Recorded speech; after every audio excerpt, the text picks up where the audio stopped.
I just thought, I was like, you As much as I complain about being married and shit, there's, how many of you guys all married over here? Yeah. There's like a lot of, over here, this young group. You guys married? No? Yeah. Not married? See, that's the thing, because like, when you are married, you have to worry about one person. And if you can, even though it's challenging, if you can make one person happy, that's it. You're solid, you know? When you're dating, you have to worry about all the other things. You have to worry about who they're potentially dating, who you're potentially dating, and you have to worry about shit like safe sex, right? Like you tried to do the right thing and practice safe sex before, and you've had a condom break on you, and it got stuck in your butt. You know what I'm talking about?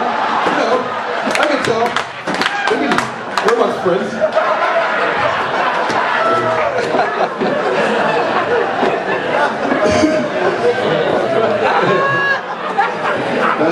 I always feel bad for who the fuck ever I pick out to do that to. Good one. You tickled me, sir. I got invited to play paintball recently, and I can't get down with the paintball, but mostly because I'm a pussy. I just don't get simulating warfare for good, wholesome fun. If you want to simulate warfare, go all out, do it like they do in the movies. If I'm playing paintball, I'll assign specific character traits. I'm like, all right, Jackson, you're my long-range specialist. Larry, you're going to miss home way too much. I'm going to freak out and smoke hash in the ditch. Break!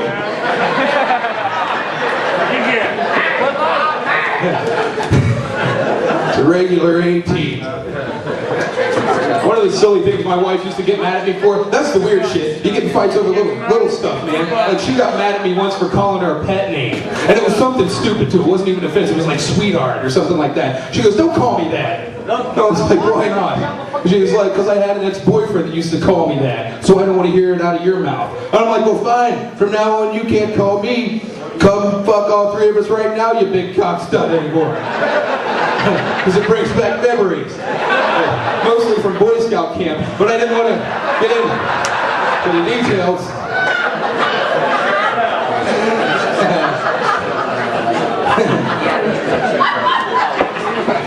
I hate it when someone ruins the ending of a movie for me. That's the worst.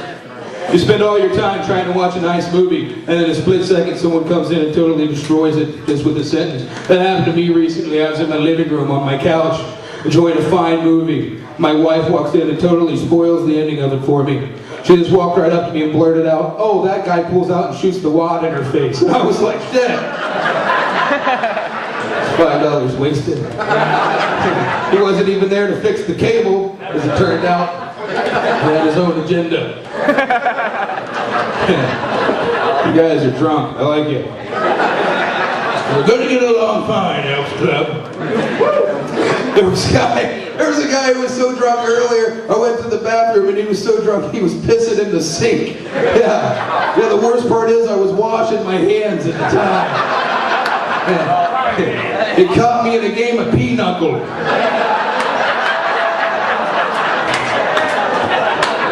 Watch that stuff. Oh man, I'm getting tanked too. You ever notice the Surgeon General's warning on alcohol?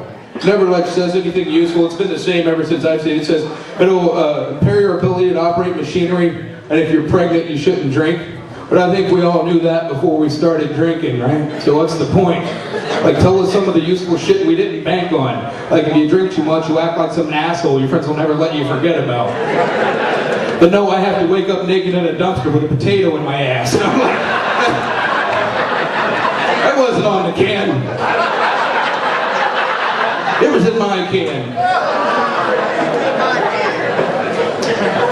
Having children now is a trip, man, because you got to learn all sorts of new character traits like patience. I was trying to feed my youngest kid. He's not even 2 yet. And I was trying to feed him the other day, and then every time, you parents are familiar with this, you get the spoon and you get like one of these jobs, you know, every time you try to feed him, and I'm getting like all angry. My wife goes, not here. And she takes it, and then she made like a train noise, and then he opened up, and I was like, what the fuck's that all about? She goes, the plane noise and the train noise when you feed kids, it makes it fun for them. I'm like, what? Like, you guys know that, right? The plane noise and train noise when you're feeding kids?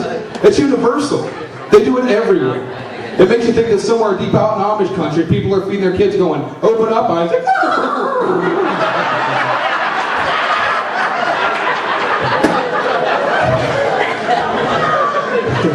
Finish thine porridge, you little bugger.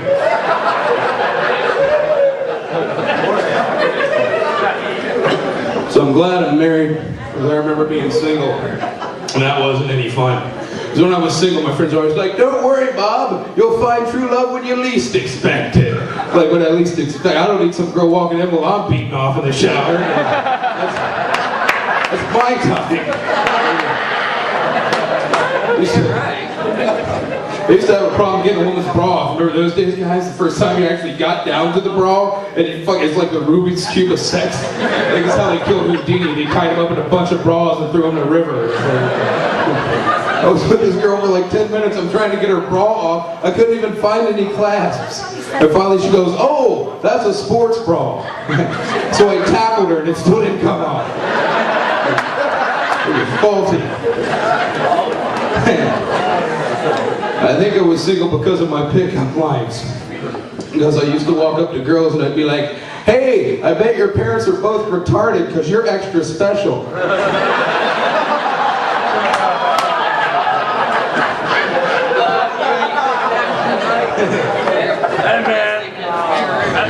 And I'd be like, hey, call me the weatherman because you can expect 3 to 5 inches tonight.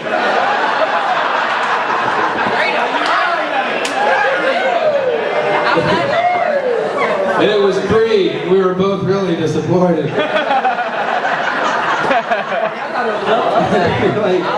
like, hey, my dick's like the Greyhound. Long, hard, and sometimes ridden by the homeless. And it smells like piss. But let's move on.